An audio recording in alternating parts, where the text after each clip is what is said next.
Good morning students. जैसे हमने देखा था प्रवेश वाला चैप्टर, ठीक है, उसको आगे कंटिन्यू करेंगे।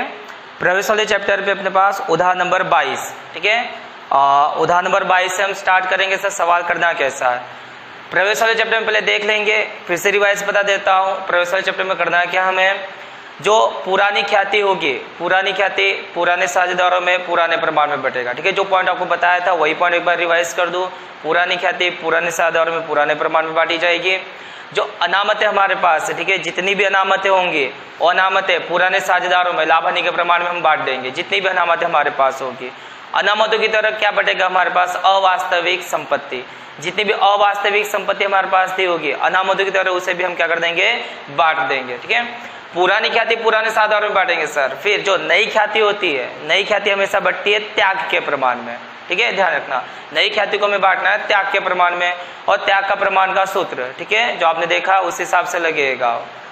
अब जो 28वां उदाहरण हमारे पास है उसमें ध्यान देना, 22वां उसमें ध्यान देना, भव्य और श्लोक। उदाहरण नंबर 22 है भव्य और श्लोक। उसकी एक्सप्लेनेशन देखो, एक्सप्लेनेशन किस हिसाब से दी गई है, ठीक है। सवाल को एक्सप्लेनेशन दे रहा हूँ, उसके बाद सवाल हम यहाँ पे करेंगे। भव्य और श्लोक 3-2 के प्रमाण में लाभ हानि बांटने वाले पेड़ी के साझेदार है, ठीक है। यानी लाभ हानि का प्रमाण सर हमें दे दिया है। अगर हमें सवाल में लाभ हानि का प्रमाण न दिया हो तो हम समान हिस्से में उसे बंटवारा करेंगे। ध्यान देना, जो लाभ हानि का प्रमाण हमें दे के रखा है 3 और 2, वो पुराना लाभ हानि का प्रमाण है। अब होता क्या है, जो पुराने साझेदार है इनके बीच में एक नया साझेदार आने वाला है, ठीक है। देखते हैं क्या है, फिर उनकी पक्की तौर पर दे के रखी है आपको। पक्की तलपट के बाद देखो नीचे क्या देके रखा है, उन्होंने तारीख 1/4/17 से आयुष को नए साझेदार ग्रुप में निम्नलिखित शर्त से प्रवेश दिया। एक साझेदार को बुलाया गया है जिसका नाम है आयुष, ठीक है, तीसरा साझेदार है। यानी हमारे पास 3 साझेदार है सर। भव्य श्लोक तो पुराने साझेदार है, एक नए को इन्होंने एंट्री दी जिसका नाम है आयुष। देखो आयुष की कंडीशन क्या है, नीचे हमें कंडीशन दी रहती है, वो फॉलो करने पड़ेंगे। सबसे पहले आयुष 5 लाख पूंजी के रूप में और 1 लाख ख्याति पेटे रोकड़ लाएगा। यानी आयुष को हमने एंट्री तो दिया, तो आयुष को अगर हम एंट्री दे रहे हैं हमारे धंधे में, तो 2 चीज़ें हम मंगवा रहे हैं उनसे। सबसे पहले भाई पूंजी लेके आओ, और पूंजी कितनी दे के रखी है, 5 लाख। वो पूंजी भी लेके आएगा। और हम देखो, हमने धंधा कब से चालू रखा हुआ है, हमने अगर धंधा कब से चालू रखा है तो हमने ख्याति बना के रखी है पहले से, तो उससे भी ख्याति के रूप में पैसा मंगवा रहे हैं। ध्यान रखना, ख्याति का पॉइंट इसमें मेन रहेगा।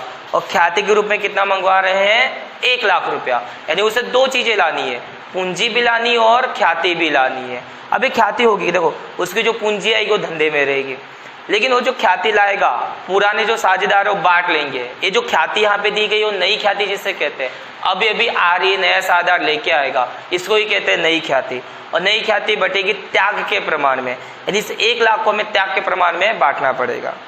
फिर इसको वहीं पे टिक कर देना। दूसरा समायोजन, जमीन मकान की कीमत 80,000 से बढ़ानी है। तो देखो जैसे हम पक्की दर पर वार्षिक हिसाब करते थे जमीन मकान, तो वहाँ पे वार्षिक पक्की दर पर में आपको जमीन मकान दिया होगा, उसके ऊपर टिक लगा दो नंबर 2। फिर तीसरा, यंत्रों की कीमत 1,60,000 तक घटानी है, यानी 1,60,000 तक घटाते चलो उससे, तो यंत्र पे नंबर लगा दो 3। जब सॉल्यूशन करेंगे तब इसके एक्सप्लेनेशन देते रहूँगा। देनदार पर दुबतरी अनामत रखनी है 10%, तो देनदार पे नंबर लगा दो 4, यानी देनदार पे नंबर 4 लग जाएगा सर। नहीं चुकाए मरम्मत खर्च के 8,000 का प्रावधान करना है। नहीं चुकाए मरम्मत खर्च, ऐसा तो कोई पक्की तलपट में दिया नहीं है, अचानक आ गया, इसको वहीं पे टिक लगाओ। तीनों साझेदार का नया लाभ हानि का प्रमाण दे के रखा है। देखो नया प्रमाण दे दिया है, यानी सवाल इजी है, ये भी चीज ध्यान रखना। नया प्रमाण क्या है, 2:1:2, 2:1:2 हमारा लाभ हानि का नया प्रमाण है, ठीक है। ये नया प्रमाण क्यों दिया है, हमें त्याग निकालने के लिए सुविधा रहती है हमारे पास। यानी सर इतनी चीजें दे के रखी हो और आवश्यक खाते बनाने के लिए बोले। ध्यान रखना, सवाल में रोज नामचा नहीं आएगा, भले हमें सवाल में रोज नामचा दिया गया किताब में, एग्जाम में रोज नामचा इस चैप्टर में से नहीं पूछा जाता, इसलिए खातों पे ही ध्यान देना। सर ऐसे जैसे समायोजन हम टिक लगा दिए, और खाते कौन कौन से बनेंगे आपको पता है। सबसे पहले पुनः मूल्यांकन खाता, ठीक है, पुनः मूल्यांकन खाता की हम एक्सप्लेनेशन ले लिए है। पुनः मूल्यांकन खाते की जमा तरफ संपत्ति में वृद्धि, यहाँ संपत्ति में वृद्धि तो यहाँ पे दायित्व में वृद्धि, ठीक है, ध्यान देना। तो इसकी क्रॉस असर हमने देखा था, संपत्ति में वृद्धि जमा, तो संपत्ति में कमी उधार, दायित्व में वृद्धि अगर उधार है तो दायित्व में कमी इस तरफ आएगी जमा तरफ। पुनः मूल्यांकन का उद्देश्य ये रहता है, संपत्ति और दायित्व में कमी वृद्धि दर्शाना। फिर साधारण की पूंजी खाता है, ठीक है। फिर उसके बाद बनेगा पूंजी खाता, सेकंड खाता फिक्स है। इस चैप्टर में इतने ही खाते बनेंगे। पूंजी खाता, अब पूंजी खाते में भी देखो 3 साझेदार हमारे पास, एक नया आ रहा है, भव्य, श्लोक और आयुष। तो यहाँ पे लिख देंगे सबसे पहले विवरण, यहाँ भव्य, यहाँ श्लोक और यहाँ आयुष, ठीक है। क्रमानुसार ही नाम लिखेंगे पूंजी खाते में, ध्यान देना। फिर यहाँ पे विवरण, यहाँ पे भव्य, श्लोक और आपका आयुष, ठीक है। 3 साझेदार है पूंजी खाते में, तीनों साझेदार का नाम। और हमेशा आपको इस चैप्टर में 3 ही साझेदार मिलेंगे, 2 पुराने साझेदार, एक जो नया आ रहा है वो साझेदार, ठीक है।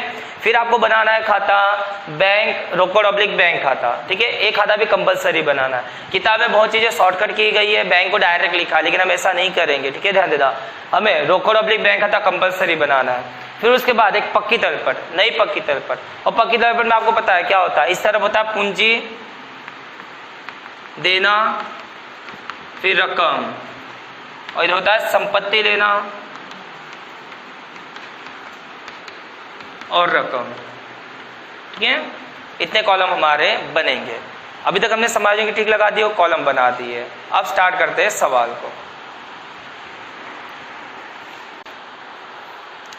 सवाल पे ध्यान देना, सवाल हमें किस हिसाब से करना है।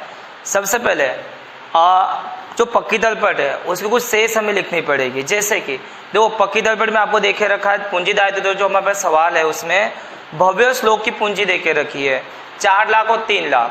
देखो पूंजी हमेशा होती है जमा, इसे जमा तरफ आएंगे, शेष आगे लाए, ठीक है। यहाँ लिखेंगे शेष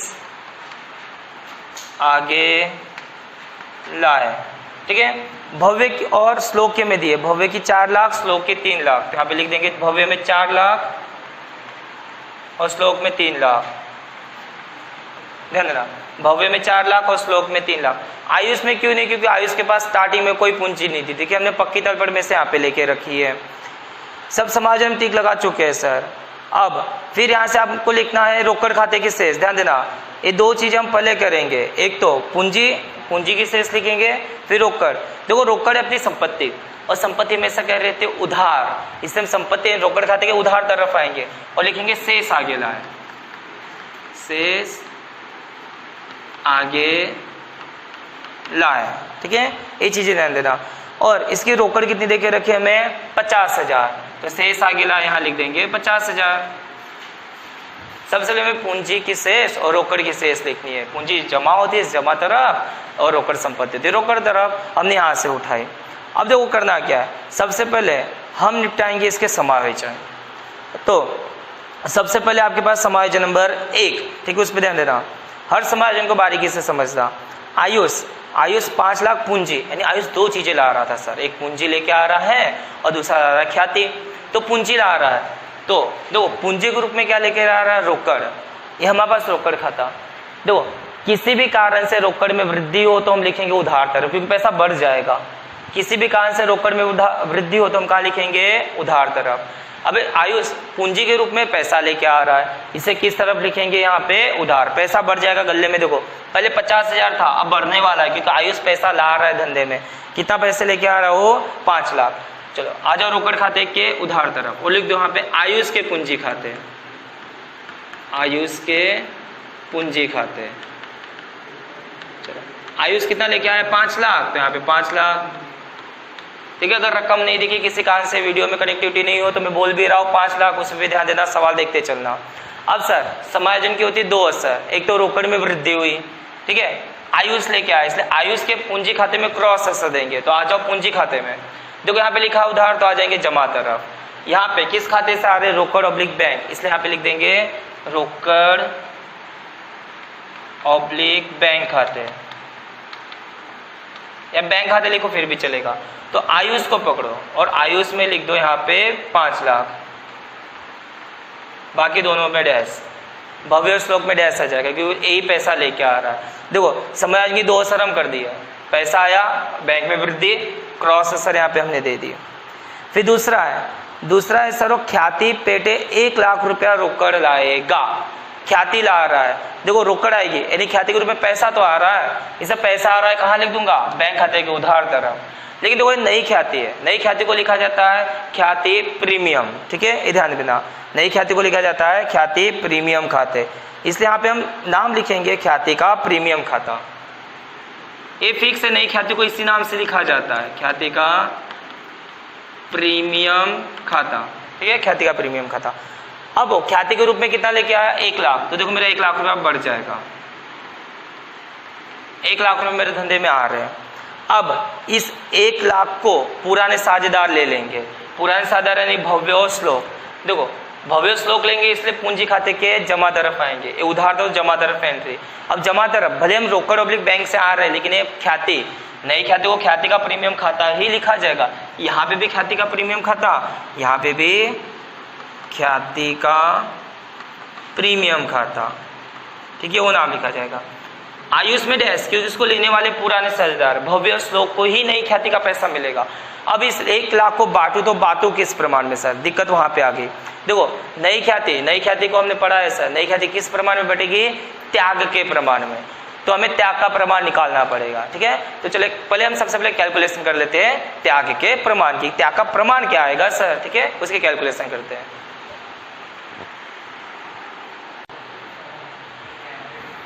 चलो हम ख्याति को जो त्याग का प्रमाण है, ठीक है, वो निकाल लिए, 1:1 त्याग का प्रमाण आ गया है। तो हमारे पास जो ख्याति आई है उसे 1:1 में बांटना पड़ेगा, नहीं समान बांटना पड़ेगा, ठीक है, त्याग का प्रमाण निकाल चुके हैं। तो सर ये जो 1 लाख आया था इसको समान में दोनों बांटेंगे, त्याग का प्रमाण आया समान 1:1, तो 1 लाख को 1:1 बांटा तो कितना आया, भव्य को मिलेगा 50,000 और श्लोक को मिलेगा 50,000, यानी 1 लाख रुपए जो लाया वो त्याग के प्रमाण में ही बटेगा। और त्याग का प्रमाण जस्ट हम निकाले कितना आया, 1:1, उसे 1:1 में हम बांट लेंगे, यानी समान प्रमाण में जो भी आता हम 1 लाख को उस प्रमाण में बांट देते, ठीक है, यानी भव्य को मिला 50,000, श्लोक को मिला 50,000, यानी समायोजन नंबर 1 हमारे यहाँ पे क्लियर होता है, ठीक है। अब दूसरा समायोजन ध्यान देना, जमीन मकान की कीमत 80,000 से बढ़ानी है, इसका मतलब 80,000 बढ़ा दो सर। तो देखो जमीन मकान पे हम टिक लगा के रखे हैं, संपत्ति तरफ, तो जमीन मकान हमारे पास है 3,50,000, संपत्ति है तो इसकी पहले ऐसे संपत्ति तरफ आओ, ठीक है, यहाँ लिखो जमीन मकान, जमीन मकान कितना देके रखा मैं, जमीन मकान 3,50,000, तो यहाँ लिखेंगे 3,50,000, ठीक है।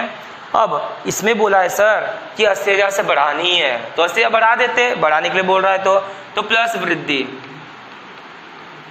ठीक है, कितना बढ़ाना है हमें, 80,000, ठीक है। अब 3,50,000 प्लस 80,000 अगर हम करते तो हमारे पास आंसर कितना आ जाएगा, 4,30,000, यानी आज की जमीन की वैल्यू कितनी हो गई, 4,30,000। तो देखो संपत्ति में क्या हुई, वृद्धि, इसकी दूसरी असर तो देनी पड़ेगी, संपत्ति में वृद्धि तो पुनः मूल्यांकन की किस तरफ, जमा तरफ, ध्यान देना, संपत्ति में वृद्धि तो जमा तरफ ही थे, इस तरफ दायित्व में वृद्धि होती है, यहाँ संपत्ति, और संपत्ति का नाम क्या है, जमीन मकान, लिख दो यहाँ पे जमीन मकान। चलो कितना देके रखा है जमीन मकान हमें, 80,000 बढ़ा, तो यहाँ पे वृद्धि या कमी की ही असर होगी, ध्यान देना, यहाँ पे असर होगी वृद्धि या फिर कमी की, दूसरी कोई असर नहीं होगी, ठीक है, पुनः मूल्यांकन है। तीसरा समायोजन, यंत्र की कीमत 1,60,000 तक घटानी, देखो इसका मतलब क्या, यंत्र की कीमत ऐसे घटाते चलो कि 1,60,000 तक वो स्टॉप हो जाए, इसका मतलब है। तो देखो यंत्र कितना देके रखा हमें, फिर से पक्की दर्पण में देखो कितना है, यंत्र हमारे पास 2 लाख, संपत्ति से संपत्ति तरफ आएंगे, लिखो यंत्र, इनर कॉलम में 2 लाख, दो उसने क्या बोला, इस 2 लाख को घटाते चलो, और घटाते घटाते कहाँ तक आ जाओ, 1,60,000, तो 1,60,000 बाहर की कीमत है, ध्यान देना, 1,60,000 तक घटानी यानी बाहर की, तो तुलना कर दो कितना घट गया, ये 2 लाख है 1,60 हो गया, यानी सर घट गया है कहाँ तक, 40,000, तो माइनस हो जाएगा कमी 40,000, ध्यान देना 1,60 तक घटाना बोला, इससे बाहर 1,60 बाहर दिखना चाहिए आपका, तो कमी कितनी करनी पड़ेगी मुझे, 40,000। तो देखो संपत्ति में हो गई कमी, संपत्ति में कमी तो पुनः मूल्यांकन के जमा, सॉरी उधार, तो आ जाओ यहाँ पे संपत्ति का नाम है यंत्र, लिख दो यंत्र खाता, कितनी कमी होगी वो लिख दो, 40,000, जो कमी वृद्धि वही लिखना पड़ेगा, ठीक है, संपत्ति में कमी इसलिए उधार तरफ। समायोजन 2 अपना क्लियर। फिर बात करते हैं समायोजन नंबर 3 की, उसे भी अच्छे से समझना। देनदार पर 10% दुबत ऋण अनामत रखनी है। देनदार पे 10% दुबत ऋण अनामत, तो पकड़ो देनदार को कितना देके रखा है, ध्यान देना देनदार की अंदर वाली रकम ही ध्यान में ली जाएगी जो है 1,20,000। तो आ जाओ संपत्ति तरफ। देनदार आपके पास है 1,20,000 माइनस दुबत ऋण अनामत जो हमारी है, पुरानी अनामत को हम ध्यान में नहीं लेंगे, ध्यान देना। तो हमारे पे देनदार पे दुबत ऋण अनामत है 10%, तो 10% तो किसका 10%, 1,20,000 का। तो 1,20,000 का 10% निकालते हो तो आ जाएगा 12,000, ठीक है। 12,000 आ गया, माइनस कर दो। चलो देनदार में से 12,000 अगर मैं माइनस कर देता हूं तो मेरा आंसर आ जाएगा 1,08,000, ठीक है। यानी हमारे पास 1,08,000 की क्या बचे, देनदार, जो हमने बाहर निकाल दी सर, एक ही समायोजन था। अब देखो तुलना करेंगे इसके, हुआ कैसा, इसमें कमी हुई कि वृद्धि हुई दायित्व में। एक चीज और ध्यान देना, जो ये अनामत है ना, कोई भी अनामत हमारा दायित्व होता है, ये वस्तु ध्यान देना। अब दायित्व में कमी हुई कि वृद्धि, वो चेक करेंगे। देखो पुराना दुबत ऋण अनामत पक्की तौर पर में देखना, जो हमारे पास 10,000, यहाँ पे एक्सप्लेन कर दे रहा हूँ। पुराना दुबत ऋण अनामत है आपके पास 10,000, ये दायित्व है, दुबत ऋण अनामत है, दुबत ऋण अनामत आपका दायित्व है। पुराना दायित्व था 10 लाख, आज का दायित्व देखो तो कितना दिख रहा है, 12 लाख। यानी क्या हुआ सर, पहले 10 था अभी दिख रहा है 12, यानी 2,000 बढ़ गया। ये ध्यान रखना, पहले था 10,000, आज दिख रहा है दुबत ऋण अनामत 12,000। इसका मतलब क्या सर, 2,000 बढ़ गया, दायित्व में क्या हुई है, वृद्धि। और आपको पता है दायित्व में वृद्धि तो पुनः मूल्यांकन किस तरफ, उधार तरफ, और दायित्व का नाम है दुबत ऋण अनामत, तो लिख देते हैं यहाँ पे दुबत ऋण अनामत। कितना बढ़ गया, बढ़ा है 2,000, क्यों, क्योंकि पहले था 10,000, आज जब मैंने कैलकुलेशन किया तो दिख रहा है सब 12,000, यानी 2,000 बढ़ गया, दायित्व में बढ़ गया, तो हमने यहाँ पे लिख दिया, ठीक है। 5वां समायोजन, ठीक है, नहीं चुकाए मरम्मत खर्च के 8,000 का प्रावधान करना है। नहीं चुकाया मरम्मत खर्च, अभी तक आपने चुकाया ही नहीं है, लेकिन चुकाना बाकी है ना। फिर अगर मरम्मत खर्च आज आप चुका ही नहीं रहे हो तो चुकाना बाकी है, चुकाना बाकी तो हमारे लिए क्या बन जाएगा, दायित्व।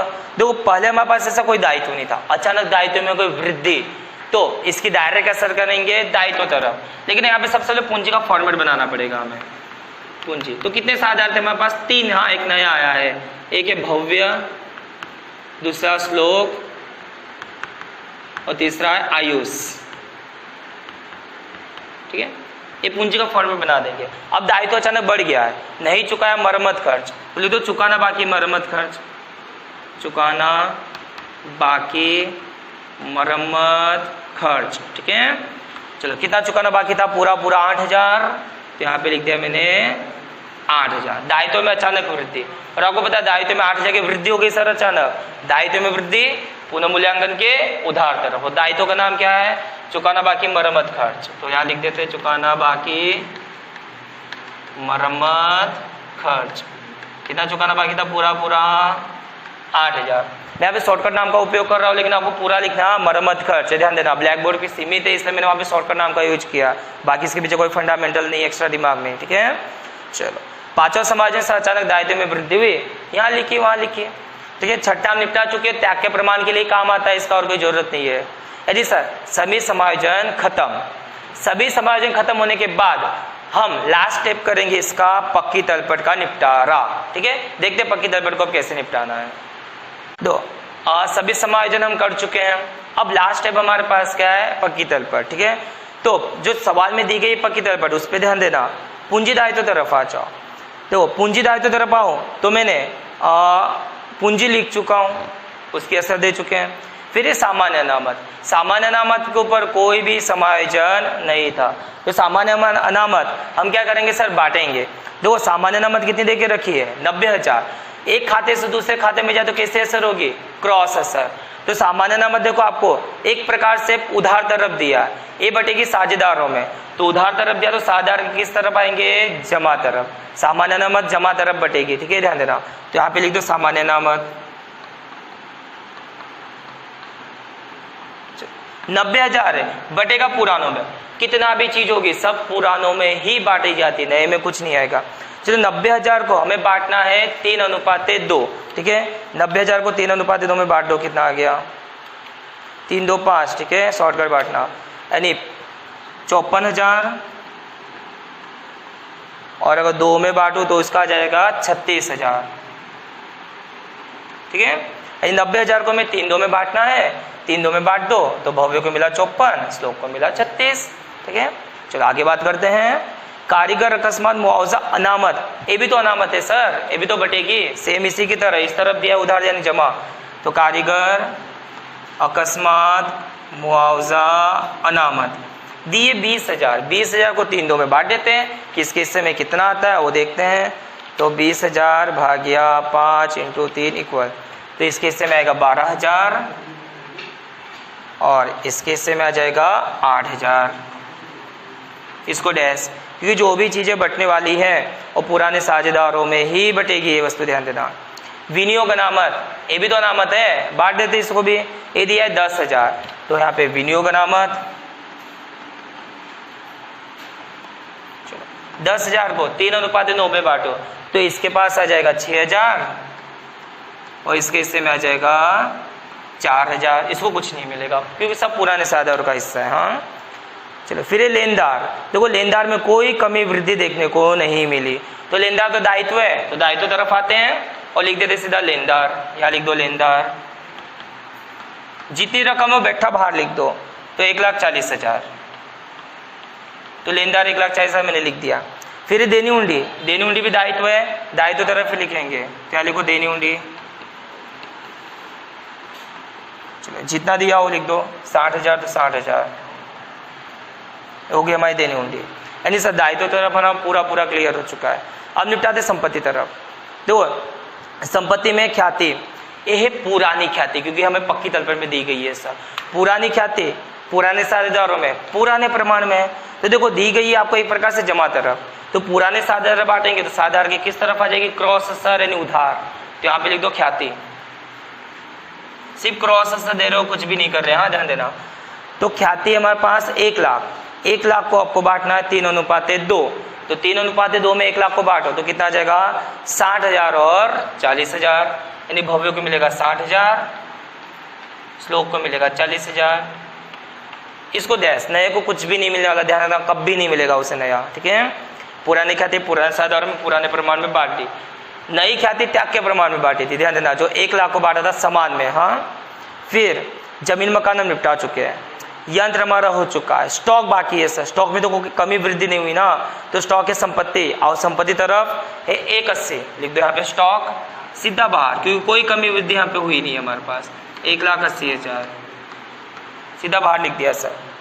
फिर हमारे पास है विनियोग, ठीक है, विनियोग में भी कोई कमी वृद्धि हमें देखने को मिली नहीं, कोई पॉइंट नहीं था, तो विनियोग सीधा बाहर लिख देते 20,000, ठीक है, जिसके अंदर कोई भी कमी वृद्धि नहीं हो, सीधा जाएगा संपत्ति में, दायित्व में, ये वस्तु ध्यान रखना, तो 20 हमने यहाँ पे लिख दिया। रोकड़ ऑब्लिक बैंक हम लिख चुके हैं, शेष आगे लाए। फिर है विज्ञापन अभियान खर्च, ध्यान देना, विज्ञापन अभियान खर्च है सर, संपत्ति में खड़ा है, हमने जैसे बताया था, एक ऐसी संपत्ति है अवास्तविक संपत्ति, अवास्तविक संपत्ति भी क्या करेंगे, पुराने साझेदार बांट लेते हैं, ठीक है, ध्यान देना। ये जमा तरफ, बटेगा तो किस तरफ, उधार, तो यहाँ पे लिख दो विज्ञापन अभियान खर्च, विज्ञापन अभियान खर्च। चलो कितना देके रखा हमें सवाल में, 10,000, 10,000 को 3:2 में बांट दो तो इसके हिस्से में आएगा 6,000 और इसके हिस्से में आएगा 4,000, ठीक है, 3:2 में बांटने पर आ गया 6,000 और 4,000, 10,000 देके रखा है। अब सर सभी खाते हमारे क्या हो चुके हैं, क्लियर, यानी सभी समायोजन क्लियर कर चुके हैं और पक्की दरपट को हम क्लियर कर चुके हैं। अब सब होने के बाद प्रोसेस होगी खाता बंद करने की, खाता हमें करने हैं बंद। देखो खाते को बंद करना है तो सबसे पहले कौन सा खाता आपको दिखाई दे रहा है, पुनः मूल्यांकन खाता, तो पुनः मूल्यांकन खाता सबसे पहले बंद होगा।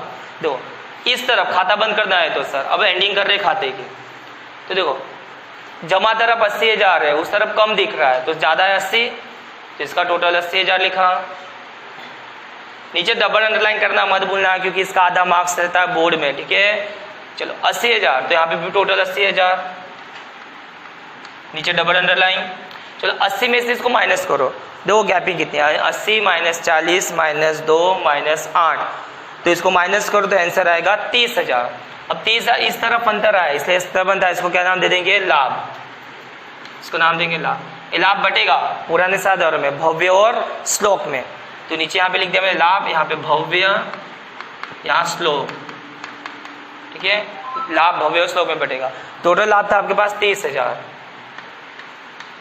तो 30,000 को बांटो 3:2 लाभ हानि के प्रमाण में। तो भव्य के हिस्से में आएगा 18,000 और इसके हिस्से में आएगा 12,000, ठीक है। 3:2 में बांटने पर 30,000 को, तो भव्य को मिलेगा 18, श्लोक को मिलेगा 12। चलो अब एक खाता बंद होकर आएगी क्रॉस असर पूंजी खाते में। देखो क्रॉस असर आनी है, तो ये उधार, तो आएंगे हम जमा। किस खाते से आ रहे, पुनः मूल्यांकन, इसलिए यहाँ पे लिख दो पुनः मूल्यांकन खाते, पुनः मूल्यांकन खाते।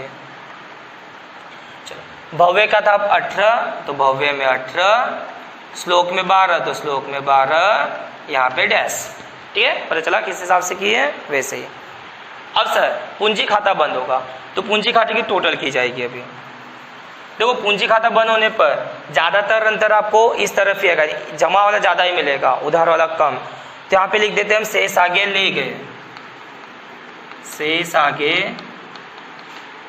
ले गए, ठीक है। ध्यान देना, शेष आगे ले गए वो लिखना है। अब देखो आयुष, आयुष का इस तरफ है 5 लाख, तो यहाँ पे लिख दिया हमने 5 लाख।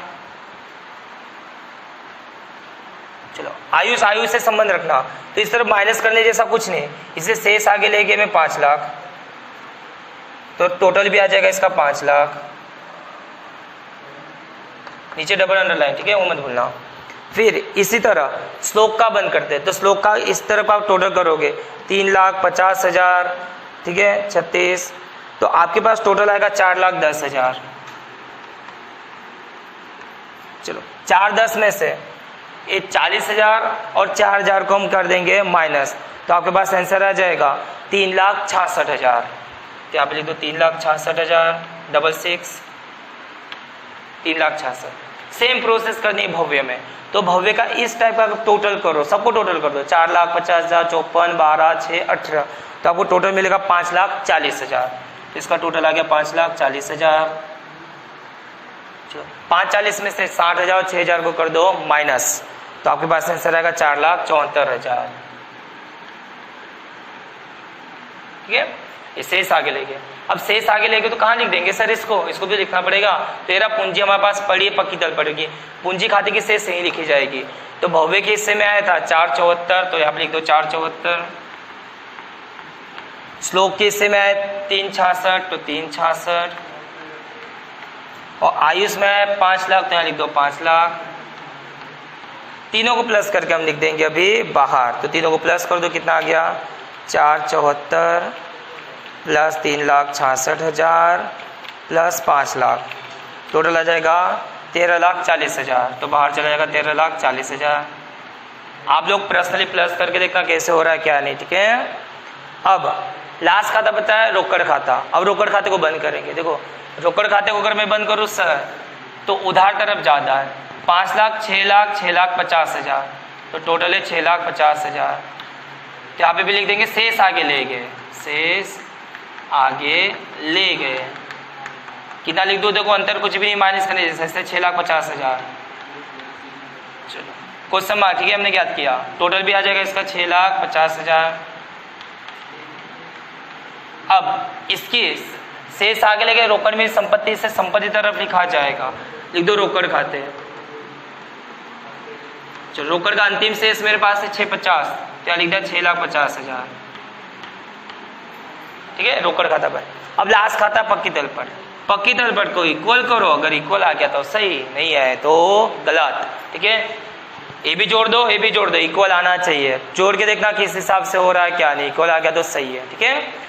पूरा उदाहरण नंबर 22 था, ठीक है, हमने भव्य श्लोक वाला किया। इस उदाहरण को घर पे अच्छे से प्रैक्टिस करो, और इसी की तरह एक और उदाहरण है, मैं आपको ग्रुप में सेंड कर देता हूँ, आपको स्वाध्याय में, सॉरी, ठीक है, स्वाध्याय में कौन सा सवाल करना है ग्रुप में सेंड कर दूंगा, और सवाल सॉल्व कर देना, और शाम तक मेरे पास आंसर आ जाने चाहिए सबके, ठीक है।